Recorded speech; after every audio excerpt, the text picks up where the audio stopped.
আচ্ছা, আজকে আমরা আলোচনা করবো হচ্ছে ডিপ্লোমেসিস নিয়ে। আমরা হচ্ছে এর আগে আরেকটা ভিডিওতে ইন্ট্রোডাকশন ডিপ্লোমেসিস দেখেছিলাম। সেখানে হচ্ছে ইম্পর্টেন্ট যে কি ডিপ্লোমেসিস গুলো রয়েছে, পলিসিস গুলো রয়েছে ওয়ার্ল্ডে বর্তমানে, সেগুলো হচ্ছে আলোচনা করেছিলাম।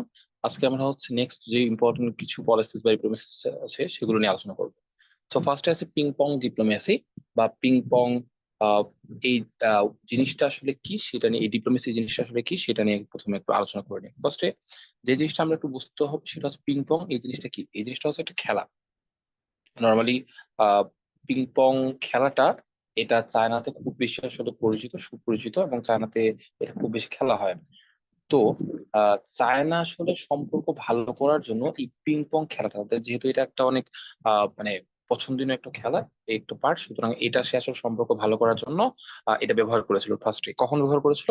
1971 সালে মূলত বিশ্ব টেবিল টেনিস প্রতিযোগিতা চীনে অনুষ্ঠিত হয়, এবং ওই সময় মার্কিন যে ক্রীড়াবিদরা রয়েছে এতে যোগ দিয়ে প্রদর্শনী খেলা অংশ নেয়।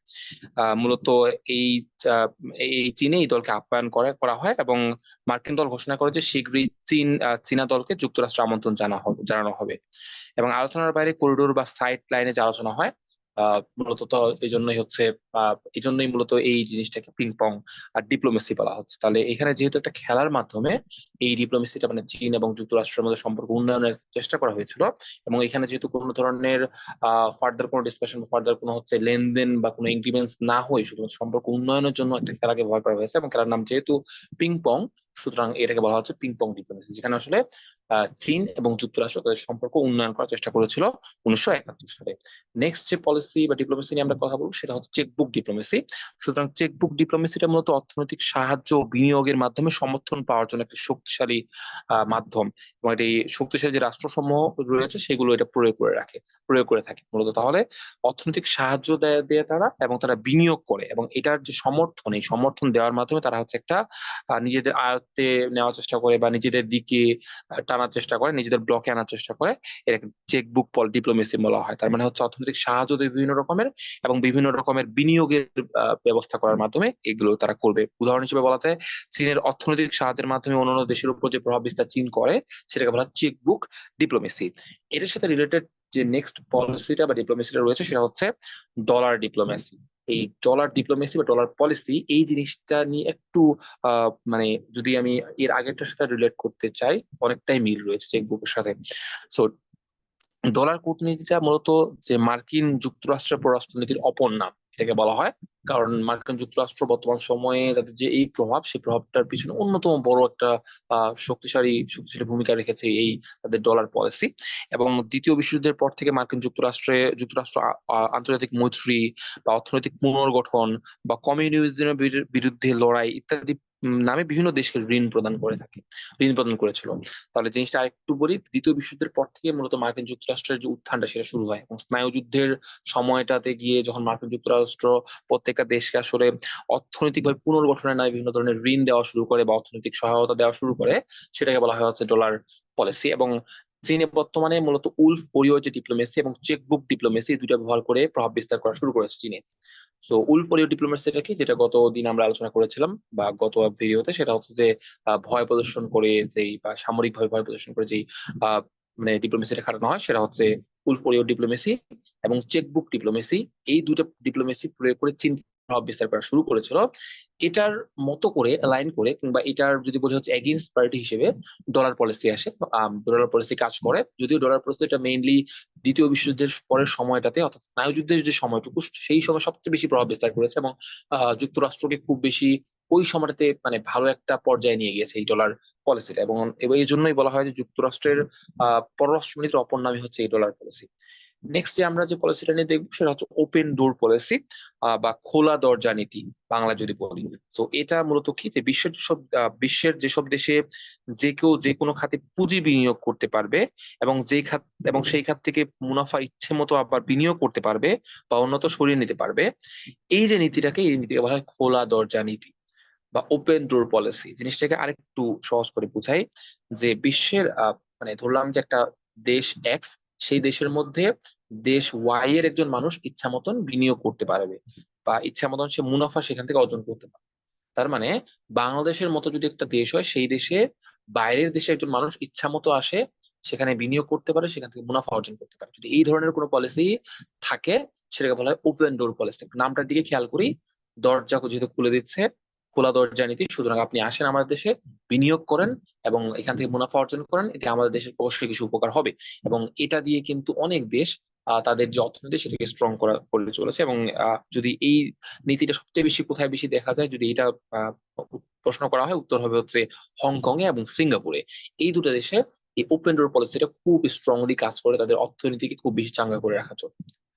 এন্ড লাস্টলি আজকে আমরা যেটা আলোচনা করবো, যেই বিষয়টা নেই সেটা হচ্ছে একটা পলিসি বা ডিপ্লোমেসির মধ্যে পড়ে না, বাট তবু আমরা সেটা নিয়ে আলোচনা করবো। সেটা হচ্ছে স্ট্রিং অফ পার্লস স্ট্র্যাটেজি। কারণ হচ্ছে আমাদের আইএআর বা ইন্টারন্যাশনাল রিলেশনশিপ বোঝার জন্য এই পার্টটা খুব ইম্পর্টেন্ট। মূলত ভারত মহাসাগরীয় যে অঞ্চল রয়েছে, সেই অঞ্চলে চীনের নৌ স্থাপনার যে কর্মসূচি, সেটাকে স্ট্রিং অফ পার্লস বলা হচ্ছে। তাহলে যদি বলা হয় যে স্ট্রিং অফ পার্লস স্ট্র্যাটেজিটা মূলত কোন দেশের বা কারা মূলত এটা নিয়ে কাজ করে, এটা মূলত চীন এই পলিসি নিয়ে কাজ করে বা স্ট্র্যাটেজি নিয়ে কাজ করে।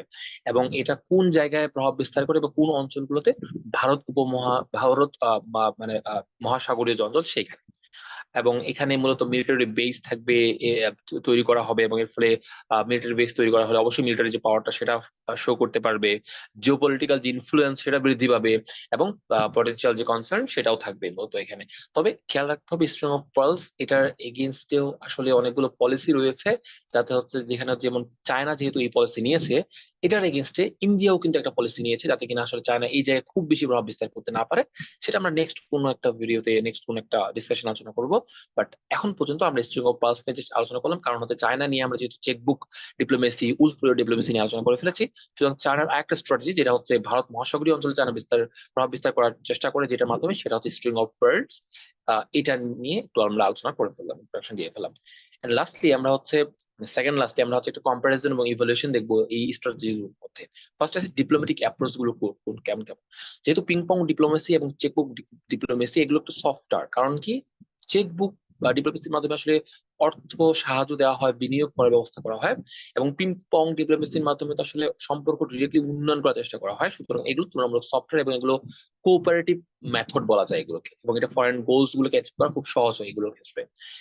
আর যদি ইকোনমিক বিষয়ে যদি চিন্তা করি, সেক্ষেত্রে হচ্ছে ডলার পলিসি এবং স্ট্রিং অফ পার্লস, এই দুটো বিষয় আসলে রিলাই করে ইকোনমিক বিষয়ের দিকে। মানে হচ্ছে যদি ডলার পলিসির কথা চিন্তা করি, অবশ্যই পুরোটাই ইকোনমিক বিষয়, ইকোনমিক্যাল যে সেক্টর সেটার উপর নির্ভর করে, এবং ইকোনমিক অর্থনীতি নিয়েই খুব বেশি এটা কাজ করে। এবং হচ্ছে কোন দেশের অর্থনীতি যতটা স্ট্রং হবে, এই গোড়াতালে মানে ডলার পলিসির গোড়াতালে পরে সমস্যা করার চান্সটা কম থাকবে। এবং স্ট্রিং অফ পার্লস এটা অবশ্যই মিলিটারি পাওয়ার একটা প্রদর্শন করার একটা জায়গা বা প্রদর্শন করার একটা উপায়, যেটা হচ্ছে চীন নেওয়ার চেষ্টা করছে ভারতীয় মহাসাগরীয় অঞ্চলে। এরপর হচ্ছে ইথিক্যাল যে কনসিডারেশন, সেটা অবশ্যই ইম্পর্টেন্ট, কারণ লং টার্ম সাস্টেইনেবিলিটির জন্য এটা খুব ইম্পর্টেন্ট। কারণ একটা দেশ যদি আসলে একটা দেশের সাথে আহ ইথিক্যাল কনসার্ন ঠিক না থাকে, তাহলে কখনোই সম্পর্ক উন্নয়ন করাটা টাফ। এন্ড লাস্টলি আমরা হচ্ছে কিছু কনক্লুশন এবং কি টেক ওয়েসে যাব। ফার্স্ট আছে ডিপ্লোমেসি যে বিষয়টা, ডিপ্লোমেসি অ্যাপ্রোচের ক্ষেত্রে পিংপং ডিপ্লোমেসিটা এটা আসলে ট্রাস্ট ইস্যু গ্রো করার জন্য খুবই ইম্পর্টেন্ট। তাই পিংপং ডিপ্লোমেসির মতন বিষয়গুলো, যেখানে আসলে অর্থনৈতিক লেনদেন নেই, কোনো ধরনের আসলে জিওপলিটিক্যাল বিষয়গুলো খুব কম বা নাই বললেই চলে, এই ধরনের সুতরাং সম্পর্ক উন্নয়নের জন্য এই ডিপ্লোমেসিটা, মূলত পিংপং ডিপ্লোমেসিটা খুব ইফেক্টিভ। এরপর ইকোনমিক পাওয়ার যদি এস্টাবলিশমেন্টের কথা চিন্তা করি, সেক্ষেত্রে আসলে চেকবুক ডিপ্লোমেসি এবং ডলার পলিসি এই দুইটা বেশি প্রভাব বিস্তার করতে পারে। যদি সিকিউরিটির বিষয়ে আনতে চাই আমরা, তাহলে আজকের আলোচনার মধ্যে আমাদের স্ট্রিং অফ পার্লসটা খুব ইম্পর্টেন্ট, যেটা আবার বলছি, যেটা হচ্ছে চায়না এটার মাধ্যমে প্রভাব বিস্তার করার চেষ্টা করছে। এবং লাস্ট হচ্ছে যদি ব্যালেন্স একটা অ্যাপ্রোচ আমরা করতে পারি সবগুলো পলিসি, অর্থাৎ diplomatic, economic and security consideration যদি করতে পারি, সেটা আইডিয়াল হবে। এবং এটাই মূলত প্রত্যেকটা দেশের ফরেন পলিসিতে আসলে মোস্ট ইম্পর্টেন্ট পার্ট থাকে। এবং বাংলাদেশের মতো যে দেশগুলো রয়েছে, এখানে আসলে friendship to all malice two নান, সবার সাথে বন্ধুত্ব, কারোর সাথে শত্রুতা নয়, এই ধরনের যখন বিষয় আসবে, এই ধরনের যখন মানে বাংলাদেশের মতো যখন দেশ চলে আসবে, তখন অবশ্যই সেখানে আহ এই যে সব ব্যালেন্স অ্যাপ্রোচটা খুবই ইম্পর্টেন্ট। আজকে এই পর্যন্তই, দেখা হচ্ছে পরবর্তী ডিসকাশনে।